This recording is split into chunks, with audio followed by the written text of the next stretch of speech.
Please tell me more about your business and your consulting and coaching business, please. Yeah, so business-wise, there's two different things. So I do resilience in the individual, couple, and group space, as I mentioned, but I also do resilience work in the institutional and systemic place, and I'll speak to that in a moment. I'm 30 years, almost 30 years as a psychotherapist, licensed in the state of California, a transpersonal specialization to postgraduate training in somatic or body psychology. And for the last 20, almost actually, this is 2025, 25 years, I stopped doing therapy and I started doing coaching. Okay. And I can explain that if you're interested at some point why I did the transfer. And part of the last 25 years, I spent about a decade as a master coach at SealFit, helping them run a wide variety of their programs. It's a company founded by retired Navy SEAL Commander Mark Devine. I spent almost 5 years at Spartan 7, which is also a Navy SEAL run company, Dan Cirillo, who unfortunately passed away a couple of years ago. Mhm. So I've been fortunate to spend a lot of time in the special operations space, working with those kind of folks. And a lot of that informs my work with resilience. But part of resilience is not just physical capacity, like mental toughness, emotional resilience, physical capacity. But JC Glick and I, who I mentioned, we run a men's group. We Mm. talk about resilience 2.0, which I can explain to you if you're interested in learning more about. Yes. Okay, Yeah. Keep going. so so I'm okay, interested. cool.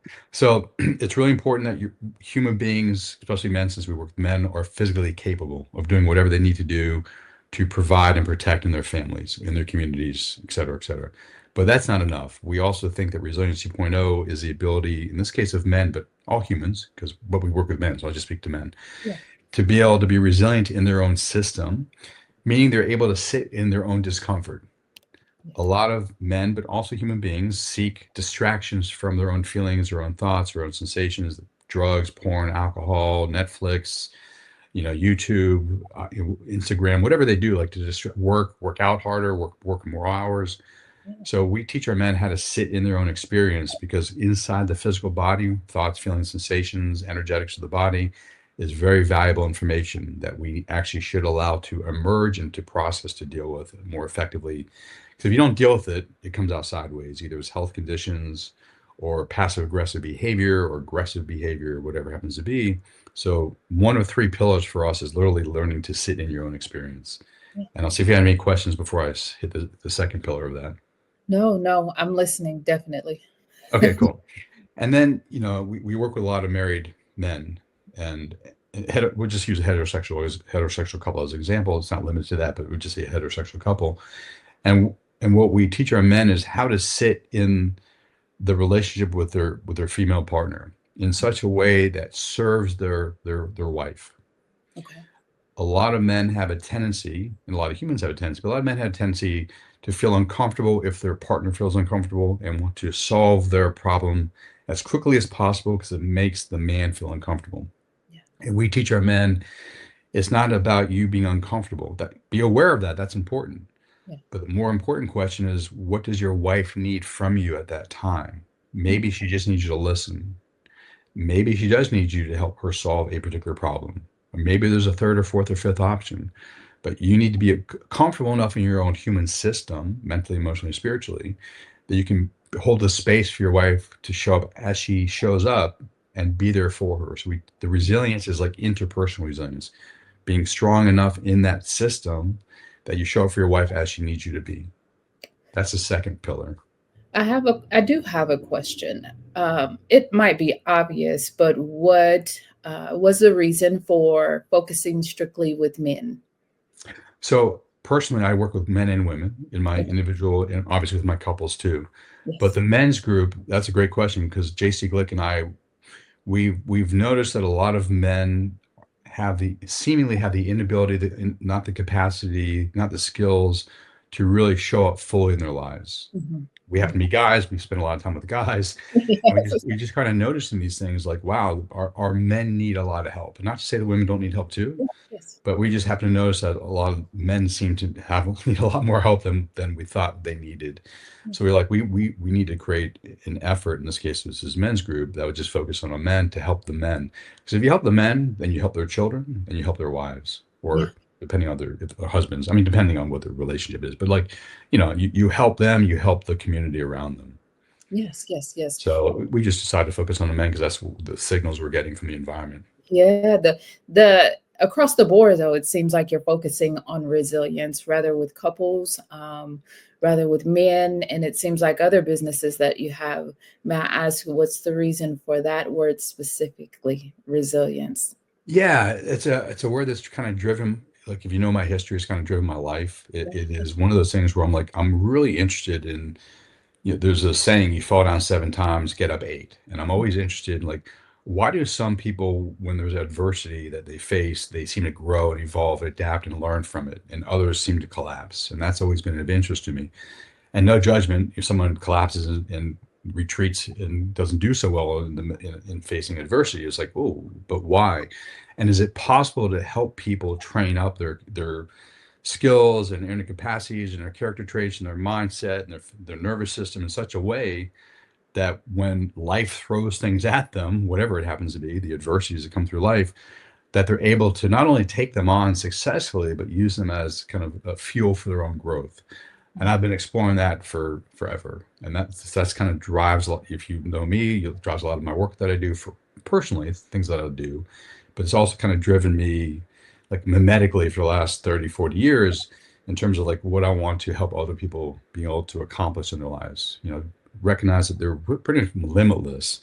They can have Yes. unbeatable minds that, they can take on these adversities and really grow and be the kind of person they really want to be, and not limited by culture or their mindset or their family of origin out of Yeah. fear and insecurities. Yes, yes. So it's definitely a part of your story, and since that's what drove you and has driven you to get to a space and place where you're at, then I see that you're paying it forward. I love that. Yes, I love that. Yeah, yeah, paying it forward. I really like that. Yeah, yeah. Yes, Hard and lessons learned. absolutely. But I tell you, when you do learn those lessons, I've always said this life isn't about me. You know, why go through what I go through if I don't share and give it to someone else?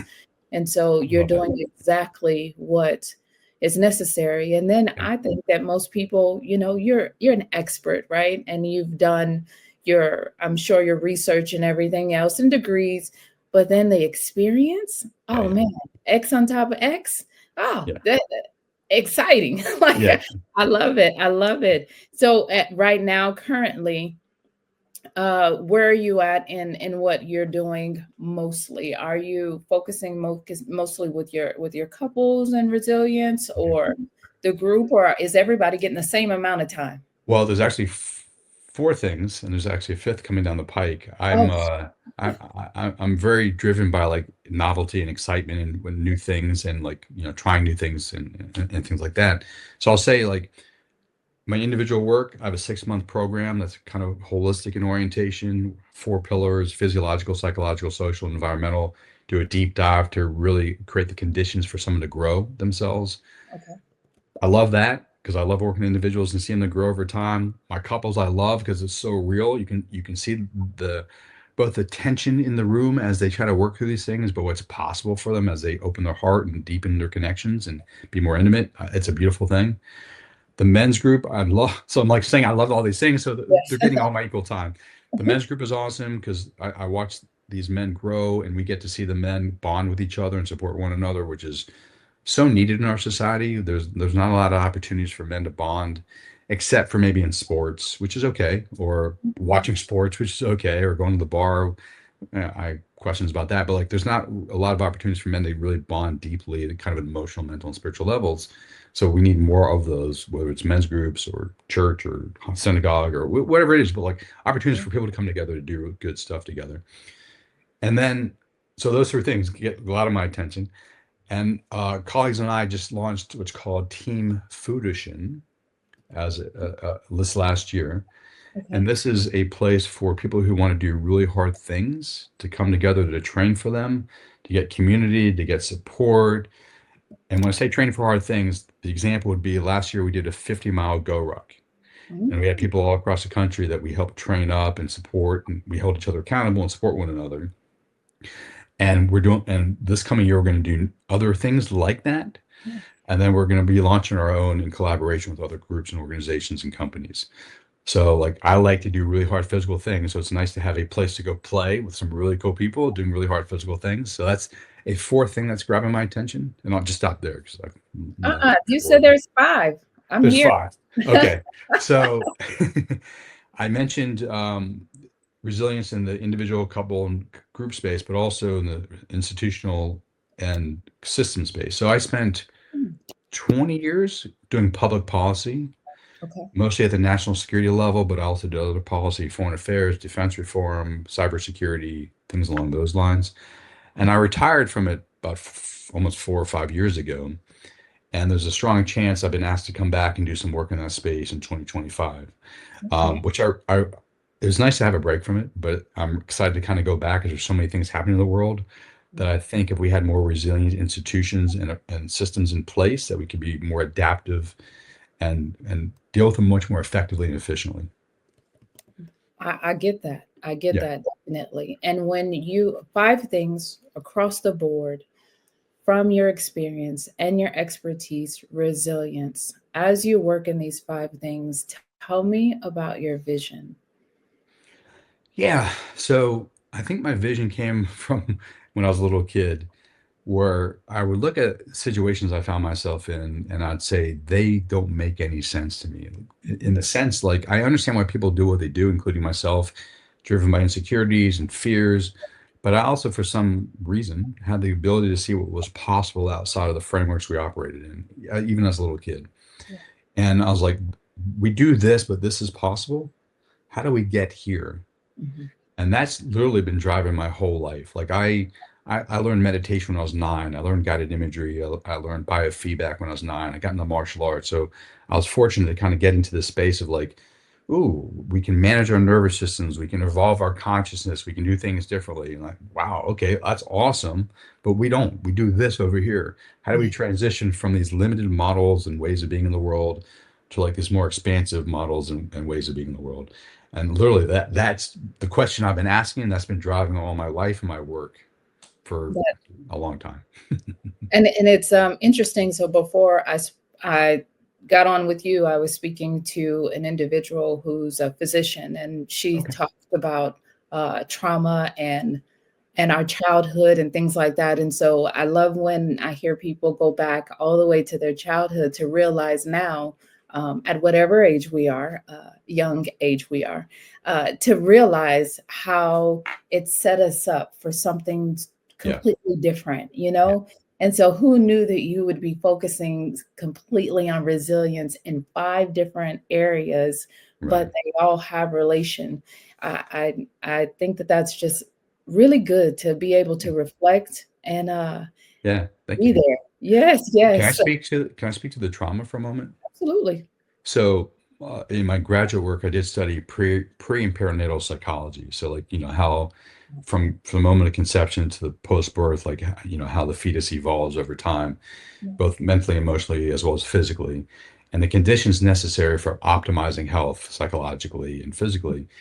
And so, just going back, it's really interesting because if you look at how we do things, that yeah, we do them counter to how nature or God intended them to be for the most part. yeah, Medical interventions aside, because sometimes you actually do need a medical intervention, but like birth is, natural childbirth through the vagina, breastfeeding, as an example, mhm, was what God or nature intended us to do because the bonding of the baby with the mother, the proper feed, like the proper food, yeah, not artificial stuff created in the factory. yeah, The vaginal birth gives the microbiome for the skin and comes into the body of the baby, so they actually have natural immunity over time. Those things, if we start paying attention to and supporting how nature intended things to be, would be a great first start to get us healthier and happier from moment one moving forward. So people need less of people like me. Like, you yeah, don't need therapists, you don't necessarily need coaches. We can be helpful, yeah, but like yeah, if we can prevent the traumas in the first place or reduce the consequences of the traumas, I think that's a much better way to go. yeah, And then looking at institutions and systems, we can question like our food. Is it really food? Not yeah, really. It's like, what is this stuff? And we can do a deep dive into that if you wanted to. Our education system, does it actually educate people? Well, maybe not. It's more of an indoctrination system. So like there's ways of looking at our institutions to ask the questions like, do they actually serve a pro-social effect? yeah, I yeah, would say a lot of them necessarily don't, but that's yeah. a different conversation. Interesting you say that because my mind just goes, and I know that it all definitely starts from there. And then moving forward and we get to where we are. Do you think that we would have the experience to be able to educate those that did not have that opportunity, at the beginning? And I just love how life works, right? And I know it's hard, right? Life gets hard at times, and I'm sure you and I and anyone else watching this can attest to that. But I tell you, it's in the storms that develops someone like yourself to give away and pay it forward of what Yeah, you yeah, ended up learning. So I definitely agree with that, but I think that would definitely be in a perfect world. um, but I know that the work that you're doing is so needed, especially, I hate to say it, not being sexist, but with the men, right? Because yeah. those are the providers, those are the protectors, those are the and and and stating not for everyone, but in my mindset and the lifestyle that I live. That's what I've been taught. So Yeah, yeah, having yeah. yeah, having them to sit in a group and have that discussion. So I really even speaking about trauma and things like that, it's a lot. It's a lot, but it's awesome because like you, Michael, we all get through it, and then Yeah, yeah, yeah, yeah, yeah. we find a group that's amazing. And I really do want to know, what was one of your significant learning experiences? Yeah, so I would say quite a few, but I'll just name one.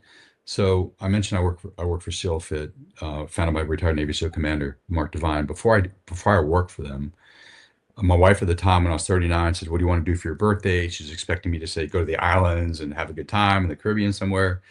And I'm like, "I want to go train with the Navy SEALs."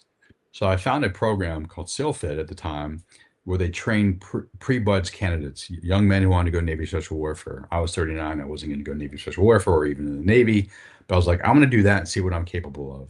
Yeah. And so it's a program that lasted almost 4 weeks. It's called the 3 weeks off academy. It's close to 4 weeks.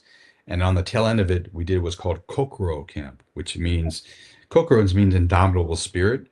Mm. It's a Japanese term, but it's modeled after Navy SEAL Hell Week. It's 50 hours instead of 5 days. No sleep. You just train for 50 hours in different environments, from the beach to the mountains to the grinder in the ocean. It was fun. But so I did the 3 weeks off academy. I trained up with some amazing young men, all became SEALs. Like, it was a great group of people. And then I did the 50-hour Kokoro camp. And the lessons I learned were invaluable. And then Mark eventually brought me back on to help run various programs for him. But the lessons I learned just going through that was, we have amazing young men in our country. Yeah. There are moments where I'm like, oh my God, like what are we doing? And that, with our people and our culture, I just have a lot of questions around that. Like, oh my, are we going to be able to survive some of the challenges we face? But being around some of these men, I'm like, okay, there's going to be men and women who are going to be able to stand up and do the right thing and lead us through the darkness. So that made me feel much better about the world we live in. Secondarily, training with these guys, I got to see what I'm capable of. Yeah. Like, we train, we literally started training at 5:20 in the morning. We finished about 7:30 at night. And then sometimes they wake us up around 1 a.m. in the morning to go do fun things in the ocean. So I was able to see, like, I'm capable of doing what Mark would say 20 times more than I thought I was. Yeah. Yeah. Like, physically capable, mentally capable, emotionally capable, spiritually capable. That is awesome. Yeah. And then I remember one experience where one of the SEAL cadre, Brad, was spraying with water, and that's part of the whole thing. They spray with water while you're doing some kind of push-ups or squats or whatever you're doing. And I have asthma, and I started panicking because I couldn't breathe, and I'm Mm-hmm. used to not being able to breathe, and it brings panic in me. And there was a moment there that I'm like, wait, I can manage this. Like, Mm-hmm. I calm my system down. And instead of like panicking because I couldn't breathe because I was sucking the water, I'm like, I'm thirsty. And I just started drinking the water. And I started smiling. And Brad stopped because he saw that I got it. I learned the lesson that I'm able to manage or master my own nervous system. So, Yeah. like, that's another lesson I learned from this whole process, more like self mastery and self management too. And that was Absolutely. really cool. And you say cool and fun, and as my facial expressions say it all, I'm like, fun? It was fun. Okay. That was perception. But I'm like, but what way to put yourself in something that lets you know that you can handle whatever you put your mind to. Resilience at its finest, right? You just said it is to put yourself in situations, and that's it seems like that's what people are most fear, is putting Yeah. themselves in situations like that. And I really like that you do all these five things. And although they may seem like five separate things, it's the same Michael across the board. I appreciate that. That's very Yeah. true. And let me speak to like the hard physical challenges, like people being afraid to do those kind of things. When I work with clients, like some of them want to do really hard, cool stuff. That's awesome physically, but that for some, that's not even the hardest thing. Like having an honest, open, vulnerable conversation with your wife. Yeah. That some people would rather go climb a physical mountain Yeah. than literally have that conversation, Yeah. or that same conversation with their parents who are getting older, or a boss, or their underlings, like, or their children. So like it, being resilient is not just doing really cool, hard physical stuff. It's like, hey, can I be strong enough to sit and talk to my wife or these other people? Yeah. That can And be even, like I said, harder than other physical things. yeah, well, I guess you said it, it's different hards for Yeah, everyone, and yeah, like you said, there's sometimes you just don't want to put yourself in those situations, and fear keeps you back from everything. And I was just reading something that I wrote not too long ago. I want to jump so that I know I can fly, not oh, to I, fall. I like that. Okay, yeah, yeah. Yes, and I think that that's the fear, is jumping, because the assumption is to fall. But if you say I'm gonna fly, then you'll fly, I manifest all these things. I love that. That's good. Yeah, yeah, yeah, Yes, yeah, yeah. yes. Well, I have one last question, Sure. because I see you smile and I see the passion in you. What are the greatest joys of what you do? Wow. So I'll limit it to my work with couples, although I can say the same thing about my other programs and projects I work on. I love it when I can see a couple, like their heart is armored and they're having a really difficult time engaging with one another. Their traumas are emerging, they're being triggered, their old patterns are coming up, and they do what they do and it's just not working. And then when they have that breakthrough, Mhm. and they can have compassion for themselves in a deeper way. They can have empathy for their partner. They can have a deeper understanding of why their partner does what they do.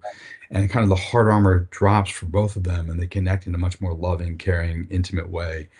That brings a huge smile on my face. I'm like, wow, okay, that is like awesome. Thank you for being here today. I'm really happy that you tuned in to Vision Pros Live. I'm looking forward to seeing your reactions as these episodes continue to move forward. This is going to get more and more fun. We'll have more and more engagement as well. We'll invite people to participate in the show. And thank you for giving us your time and attention. Have an excellent time building out your vision and becoming a Vision Pro yourself.